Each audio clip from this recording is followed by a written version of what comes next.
Agradecido a Deus por esse privilégio de voltar a essa igreja tão querida, tão amada. E eu me lembrei agorinha mesmo, quando nós estávamos completando aqui 80 anos da Igreja da Lapa, agosto de 2004. E passa o tempo, né? O tempo passa mesmo. Louvo muito a Deus pela vida do pastor Sérgio. Nós somos amigos e uma alegria estar aqui. E eu comentava há alguns anos atrás com uma pessoa que é membro desta igreja, quando soube que o pastor Sérgio seria o pastor da igreja. Alegria do meu coração saber que a igreja estaria em boas mãos, tendo o reverendo Canelhas como pastor, que foi um pastor, um pai para todos nós, né? Um homem de Deus, e saber que o pastor Sérgio tem essa responsabilidade.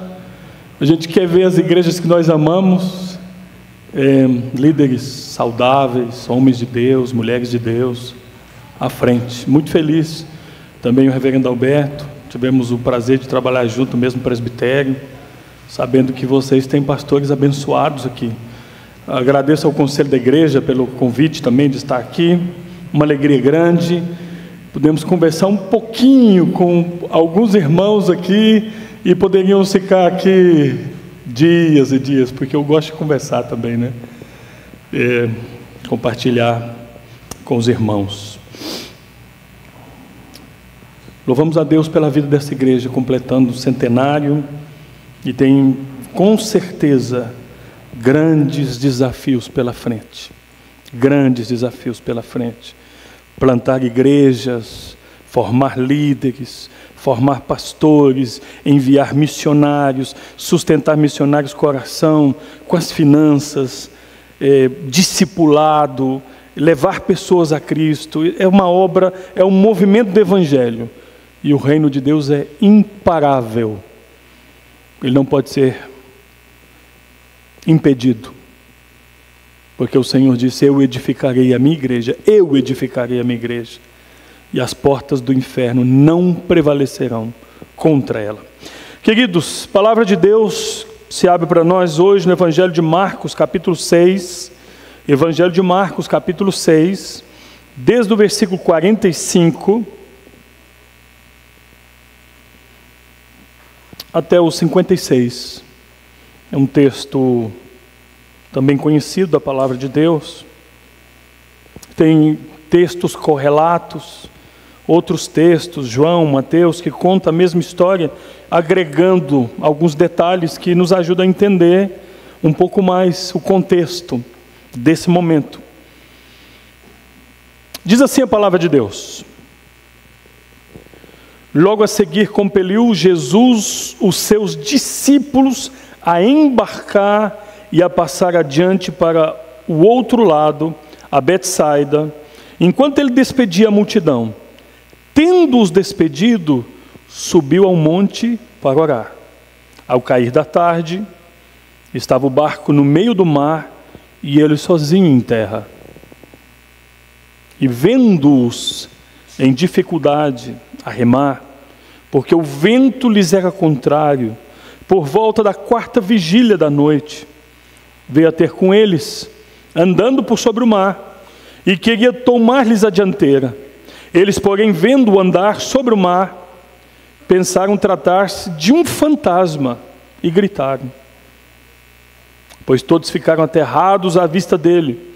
Mas logo lhes falou e disse: tende bom ânimo, sou eu, não temais. E subiu para o barco, para estar com eles. E o vento cessou, e ficaram entre si atônitos, porque não haviam compreendido o milagre dos pães. Antes, o seu coração estava endurecido. Que o Senhor nos abençoe. A meditação da sua palavra. Há alguns anos, quando o meu filho Daniel tinha 5 anos, eu estava fazendo devocional com ele, só nós dois, deitado na cama, e eu tive uma das conversas, talvez a primeira conversa mais difícil sobre fé com meu filho. Ele disse para mim: papai, eu tenho dificuldade de confiar em Deus, porque eu não consigo entender que Deus seja bom, permitindo que Jó tenha perdido 10 filhos? Isso não entra na minha cabeça. Com 5 anos. Por que Deus não interviu na vida? Obviamente que ele não usou essa expressão, mas por que Deus não interviu na vida de Adão e Eva para que não comesse desse fruto? E nós estaríamos bem hoje aqui. Então explicar que Deus é soberano, que Ele usa objetos estranhos às vezes. A grande crise de muitos homens de Deus na história, mulheres de Deus, que não entenderam o tempo, que não entenderam a forma, mas que descansaram nas promessas de Deus, foi para mim o começo de uma caminhada como pai, que a cada vez tem os seus desafios cada vez maior. A minha sogra dizia que uma das coisas mais difíceis é educar um filho. A gente recebe, não sabe nada, e a gente tem que ensinar, e ensinar, e ensinar. Mas não só os filhos, né? Os netos também. A palavra de Deus diz da responsabilidade dos avós. Esse texto fala de um momento em que os discípulos são provados. Haviam pescadores profissionais que conheciam de pesca, mas eles estavam aterrados de medo quando eles são surpreendidos por uma tempestade. Mas o que me chama muita atenção nesse texto é que o versículo 45, o início diz: logo a seguir, compeliu Jesus os seus discípulos a embarcar.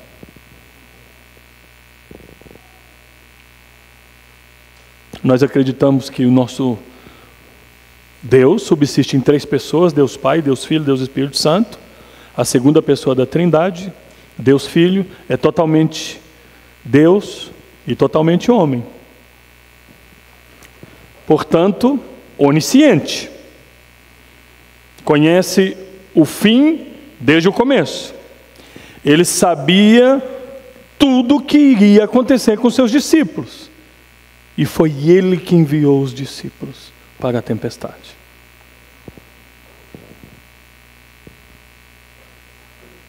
Quando somos surpreendidos pelas tempestades da vida, o que fazer?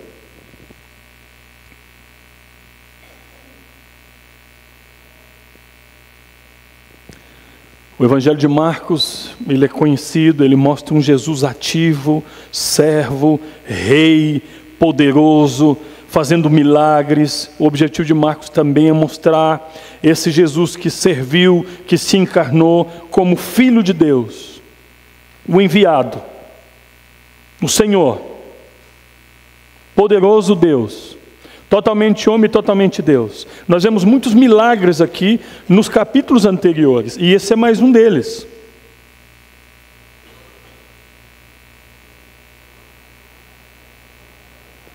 Mas o que acontece na nossa vida quando nós somos surpreendidos por tempos de angústia, de provas,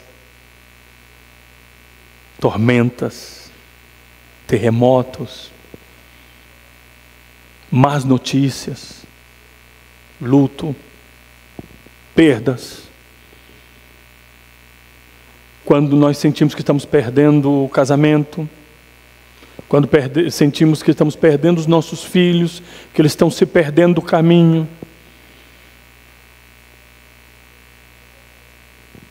Quando muitas vezes nós olhamos e não conseguimos entender se nós avançamos, se nós retrocedemos, se nós tomamos a direita, se nós tomamos a esquerda.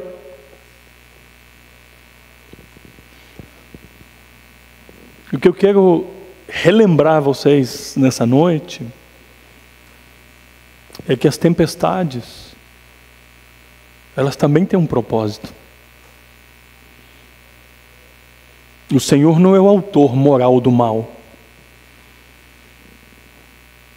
mas Ele está por detrás das cadeias agridoces da nossa vida. E por que Deus permite o sofrimento, muitas vezes, para revelar-se, ou para revelar sua glória, para manifestar sua glória e o seu poder. Agora vocês imaginam os discípulos, Jesus fala assim, olha, vocês peguem um barco, atravessem para o outro lado, eu vou depois. E de repente começa uma grande tormenta, eles estão desesperados, e de repente começa a passar na cabeça deles, quem nos mandou para cá foi Jesus. Por que ele nos mandou para cá? Que intenção ele tinha? Um dos livros da Bíblia, do Antigo Testamento, o profeta menor Abacuque, começa como nenhum outro livro da Bíblia. Já no versículo 2 diz, até quando, Senhor? Clamarei, o Senhor parece que não escuta. Porque ele está angustiado, porque os caldeus estão avançando, o país está às vésperas de uma invasão, o império babilônico está chegando, o cativeiro foi profetizado por Jeremias, e agora Abacuque está olhando e dizendo, Deus, o Senhor fez uma promessa, e se esses homens chegam aqui, o que será do Senhor? E o que será de nós? E ele tem um momento que ele diz, eu vou orar, eu não vou sair da minha torre de vigia, enquanto o Senhor não responder a minha oração. E Deus diz, ok, eu estou acelerando ainda mais os caldeus, porque eu os suscitei. Eles são vaga de disciplina. Fui eu quem mandei. Eles são enviados por mim. Como assim? E além disso, eu tenho que te dizer uma coisa, eu estou fazendo uma obra tão grande que vocês não conseguem entender. Jó, 16 vezes ele diz, por quê? Por quê? 34 vezes ele se queixa diante de Deus. E a Bíblia diz que ele é o homem mais justo da sua época. E vai passar por um sofrimento tremendo, mostrando que o sofrimento não necessariamente é raiz do pecado. Mas existem momentos da nossa vida que Deus resolve nos provar para forjar o nosso caráter e para nos preparar para fazer a sua vontade. Nós não temos todas as respostas.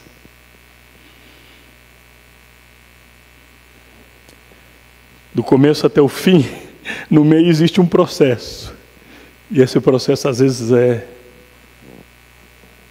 difícil. Os discípulos estão no meio do processo.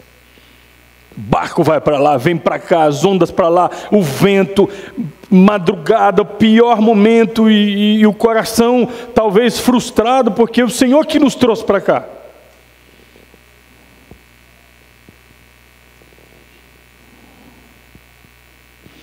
Jesus levou os seus discípulos para o meio da tempestade.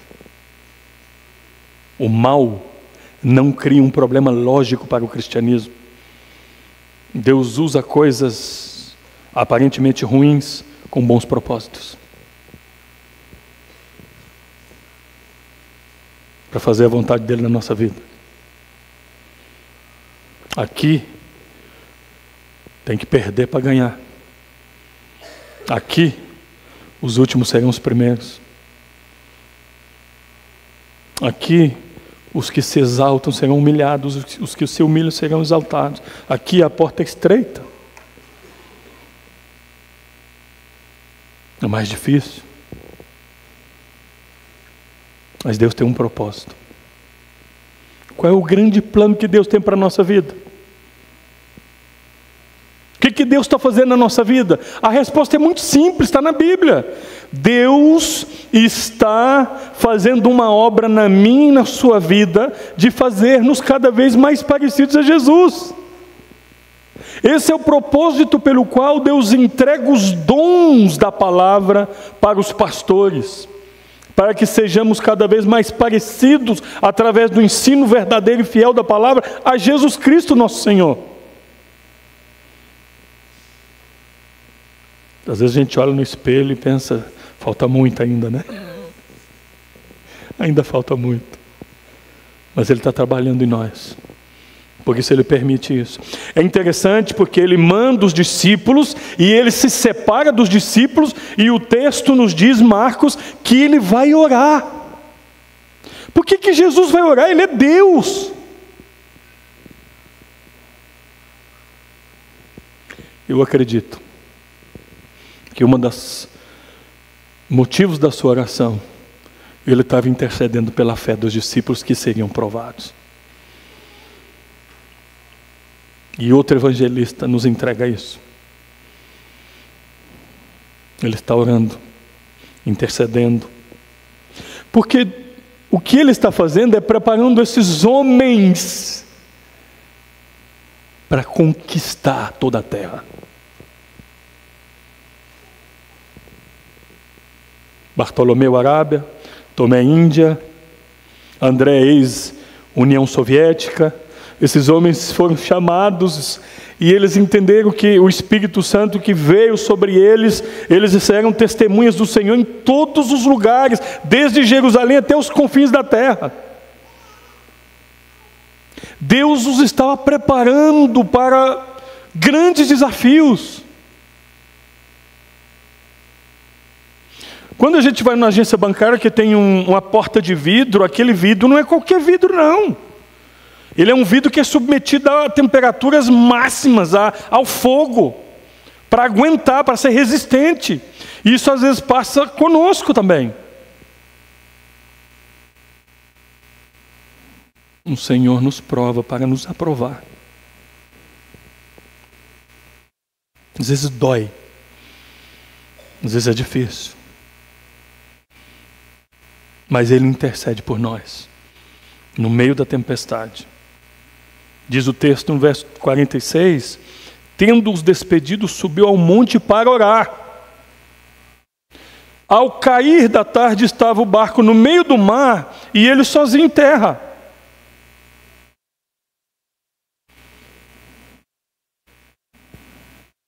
E algo extraordinário passa.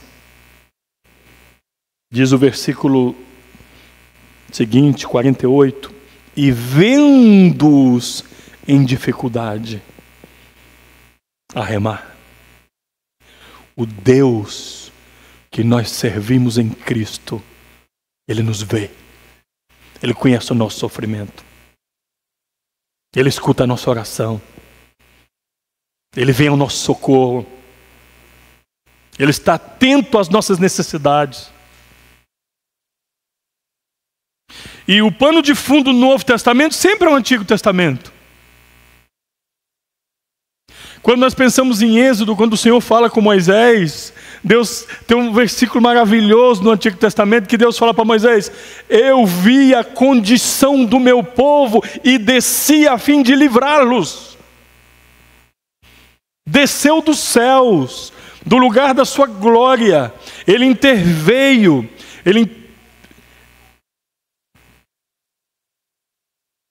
vendo as nossas angústias, as nossas necessidades. Atrai Deus do lugar de onde Ele está. Sabemos que Ele está em todos os lugares. Mas presença manifestada de Deus é diferente de onipresença de Deus. Jesus os viu em dificuldade, como Ele nos vê. Lá em Apocalipse diz que os anjos sustêm uma copa com as lágrimas das orações dos santos. E em resposta às lágrimas das orações dos santos, o Senhor julgará o mundo.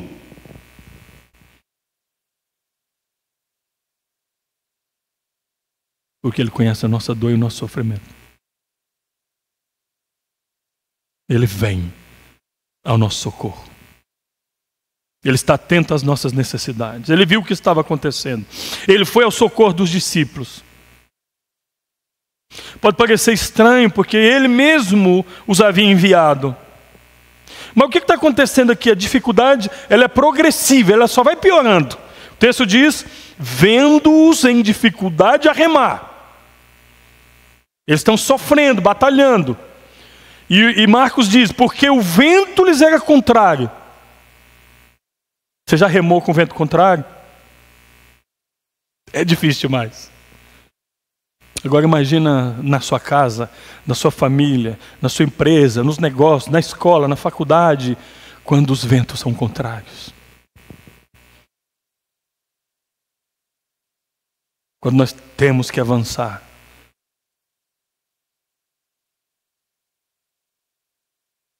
E a coisa vai ficando cada vez mais difícil. O texto diz que o vento era contrário, diz que era por volta da 4ª vigília da noite, o momento mais escuro da madrugada, 3, 4 horas da manhã. Tormenta, vento contrário, escuridão. De repente eles veem um vulto caminhando sobre as águas. É um sofrimento terrível, mas parece cômico isso aqui, né? Os discípulos começam a gritar, pensando que é um fantasma. Ou seja, para piorar.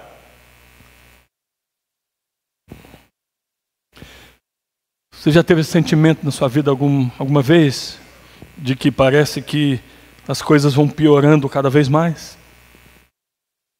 Que você está não matando só um leão por dia, mas... Como é que chama? Manada, não sei, não é manada de leão, né? Todos os leões da África, da Líbia, de todos os lugares ao mesmo tempo, quando nós temos que enfrentar muitas dificuldades.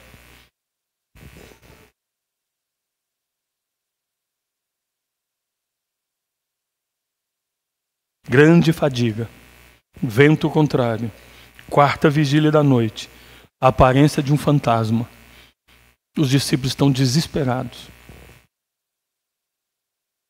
Mas o versículo 48 diz que ele foi ter com eles, andando por sobre o mar, e queria tomar-lhes a dianteira. Na verdade, aqui tem um tema de tradução.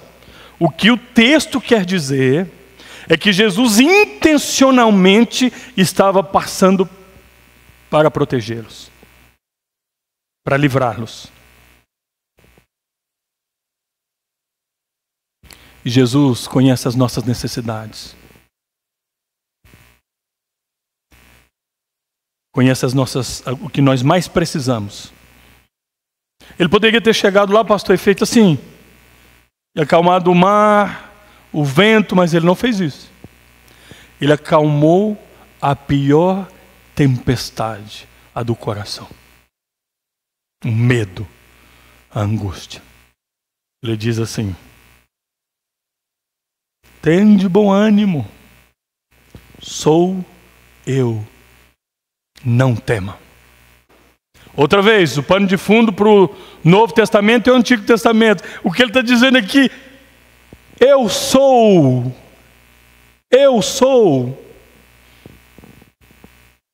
Só Ele é. A mesma revelação que foi feita a Moisés. Só Deus pode dizer que Ele é. E Jesus é a revelação exata do ser de Deus. E no Novo Testamento, quando Moisés pergunta qual que é o nome do Senhor, lá no Antigo Testamento, eu sou o que sou. Depois, nós sabemos que essa frase precisa de um complemento. No Novo Testamento, Jesus se apresenta como o eu sou o pão da vida, eu sou o caminho, a verdade e a vida, eu sou a ressurreição e a vida, eu sou. E ele se apresenta assim aos discípulos, também como Deus de pacto, Deus de aliança. Eu estou aqui porque vocês são meus. Eu estou aqui porque eu sei que vocês estão em dificuldade tremenda. Eu estou aqui porque eu nunca vou abandonar vocês. Eu estou aqui porque eu tenho um propósito para a vida de vocês. Vocês estão no meio de uma provação, de uma tribulação, mas tenham bom ânimo, eu estou aqui. A garantia de que nós vamos atravessar do outro lado é porque Ele prometeu. Ele disse o seguinte: nós nos vemos lá do outro lado. E qual foi o problema dos discípulos? Não confiaram na palavra dele. Entre a orla de cá e o outro lado está o processo, está a dificuldade. Mas o Senhor disse: nós nos veremos do outro lado. Ele prometeu.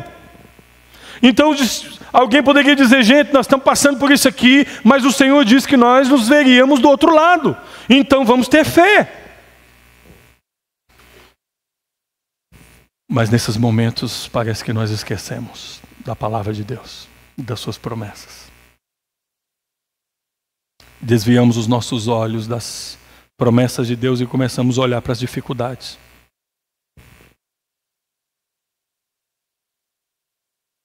A Bíblia diz que os discípulos estavam aterrados. E as maiores batalhas que nós enfrentamos é no nosso coração, é na nossa mente. Jesus disse, calma, tenha um bom ânimo. Ele acalmou essa tormenta aqui. Depois ele acalmou a outra. Ele se revela como quem ele é, a essência do que ele é, como Deus de pacto, eu sou. E deixa eu dizer uma coisa para você, tão extraordinária. Aquilo que mais pavor nos dá está debaixo dos pés de Jesus. Ele estava andando sobre as águas, sobre as tormentas. Ele é o Senhor do universo. A tal ponto, nosso professor lá no seminário, que foi pastor aqui, o reverendo Weber, ele dizia que Jesus reteve a sua divindade, nunca deixou de ser Deus, mas em alguns momentos ele deu gotas de divindade. E quando ele fazia isso, um texto correlato diz, quando ele acalma o vento e o mar, os discípulos disseram assim, quem é este? Que até o mar e o vento lhe obedecem. Ele é Deus, o próprio Deus, o Senhor do universo, o Senhor do macro, o Senhor do micro, o Senhor de todas as coisas, o Rei do cosmos, de toda a criação. E quando Ele está presente, como a musiquinha que nós cantávamos quando criança, né? Quando Jesus está no barco, o barco não vai afundar. E se ele afundar, como ele afundou para muitas vidas, o fato de sermos crentes não significa que nós não vamos sofrer, não significa que nós não vamos ver mortes trágicas de cristãos fiéis, mas a morte não é um ponto final, é só uma vírgula. Porque nós não chegamos em casa ainda. Nosso lar definitivo e eterno é com o Senhor e Ele está preparando. Enquanto isso, nós seremos surpreendidos pelas tormentas. E eu queria dizer para vocês que a vida vai ser muito tranquila, mas eu estaria mentindo. Nós estamos num mundo caído. Mas o que nós precisamos lembrar, irmãos? Que o Senhor controla todas as coisas, que Ele tem um propósito para a nossa vida, que todas as coisas cooperam para o bem daqueles que amam a Deus, que nós não devemos temer, que nós devemos confiar nas suas promessas, que nós devemos confiar no Evangelho, que nós devemos confiar que aquele que começou a boa obra na nossa vida vai completar essa obra. Então, quando essas coisas acontecem, eu sei que Deus está me renovando, que Ele está me restaurando. Ainda que eu tenha que enfrentar essas provas, essas más notícias, os fracassos, eu sei que o Senhor continua trabalhando na minha e na sua vida. As crises sempre têm um propósito de nos revelar quem é Deus e quem é Jesus. O Senhor nunca prometeu uma vida sem tempestades, mas prometeu caminhar conosco até no vale de sombra da morte. Não há nada que estamos passando que não seja, de alguma maneira, a vontade de Deus. Mesmo quando nós erramos, mesmo quando tomamos más decisões, aqui é um mistério da fé, mas Deus faz as coisas de uma maneira tão perfeita que nós somos 100% responsáveis e Deus 100% soberano. E essas coisas caminham de mãos dadas. Mesmo quando os irmãos venderam José, cometeram um grande erro, Deus estava cumprindo o seu propósito. Vocês intentaram mal contra mim, mas Deus transformou em bem. Senhor, depois de passar por todas as provas que passou Jó, depois de 16 porquês, 34 queixas, olha lá o livro de Jó, 42 capítulos, Deus faz 70 perguntas para Jó, 70, e Jó não consegue responder nenhuma. Uma, por exemplo, você sabe como que se forma a tempestade? Onde você estava quando eu coloquei limites na terra? Deus começa a falar, e Jó põe a mão na cabeça e diz: ah, Senhor, me arrependo até o pó. Antes eu te conhecia de ouvir falar, agora os meus olhos te veem. O sofrimento levou esse homem a conhecer a Deus de verdade. Bem sei que tudo podes e que nenhum dos teus planos podem ser frustrados. Aquilo que é terrível, que talvez você esteja pensando que é o fim, é mais uma das obras de Deus em Cristo, como seu Pai que te ama e que está te preparando para coisas que nós não sabemos. Antes de acalmar tempestade, o que precisa mudar não são as circunstâncias, mas o nosso coração. O problema está aqui. Isso é uma máxima do aconselhamento. Coração do problema é sempre um problema do coração. Esse coração duvida de Deus. Esse coração cria caminhos. Esse coração está desesperadamente corrupto. Ele necessita relembrar que o Senhor está no controle de tudo. Eu só quero te dizer para terminar, eu acredito que Charles Spurgeon disse isso, né? Quando eu era pastor aqui, os meninos diziam sempre isso, né? Pastor citando aí Charles Spurgeon. Ele dizia que não existe nada que nós possamos fazer para que Deus nos ame mais. Não existe nada que nós podemos fazer para que Deus nos ame menos. Nós não somos aceitos por Deus pelo que fazemos. Isso é religiosidade. A graça de Deus nos ensina que somos amados, justificados, regenerados, identificados em Cristo, adotados, santificados pelo que Ele fez na cruz. Ele já fez. Ele já fez. Portanto, irmão, irmã, fica firme. Passando pelas provas, como diz o cantor pentecostal ou a cantora, dando glória a Deus. Fica firme. Confia no Senhor. Descansa nas suas promessas. Se Ele disse, nós nos vemos lá do outro lado, Ele vai cumprir a sua palavra e as suas promessas. Ele virá ao teu socorro. Você não está sozinho no barco. No momento de dificuldade mais profunda, Ele vai chegar. Ele nunca te deixará. As pessoas que mais te amam, elas não poderão estar 24 horas do teu lado, mas o Redentor sim. Ele está sempre e sempre. Quando surpreendidos pelas tempestades da vida, direcionemos a nossa fé, o nosso foco e a nossa confiança para o Rei dos Reis e Senhor dos Senhores, porque nós chegaremos lá. Que Deus nos abençoe. Muito obrigado por nos acompanhar até o final deste vídeo. Para receber mais reflexões e ficar por dentro dos próximos conteúdos, te convidamos a seguir as nossas redes sociais que estão na descrição. Alguns vídeos aparecerão na tela, caso queira continuar nos assistindo. Abraço e até a próxima.